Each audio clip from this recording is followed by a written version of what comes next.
Kalau korang rasa yang foldable phone ni mungkin dah bosan ataupun tak ada perubahan, itu mungkin korang silap. Sebab Samsung baru je keluarkan model baru iaitu Galaxy Z Fold 8 dengan rekaan yang lebih menarik dan juga penambahbaikan yang lebih baik. Kalau dari segi design, Galaxy Z Fold 8 ni memang nampak comel dan dalam masa yang sama premium. Phone ni juga memang ringan sebab berat dia hanya 201 gram je, dan kalau korang tengok betul-betul, design phone ni memang nampak comel sebab dia lebih kurang macam pasport je. So, bila pegang tu memang selesa dekat tangan. Dan phone ni memang nipis je, rasa macam pegang phone biasa je sebab tebal dia hanya 9.7mm bila korang lipat, dan bila korang buka, saiz dia jadi 4.5mm. Part paling best adalah pasal skrin dia.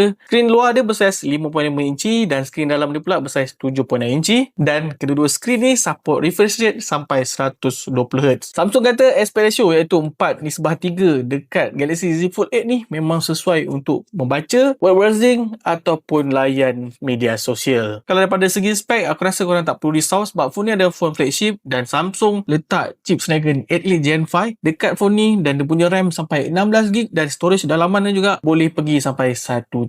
Actually dengan spek macam ni memang tak ada masalah lah untuk multitasking, gaming dan macam-macam lagi. Walaupun guna rekaan yang nipis dan juga ringan, Samsung masih lagi boleh letakkan bateri 4800 mAh dengan fast charging 45W. Jadi untuk penggunaan harian, aku rasa memang tak ada masalah dekat phone ni. Untuk fotografi, phone ni guna dua kamera belakang dan dua-dua kamera guna 50MP.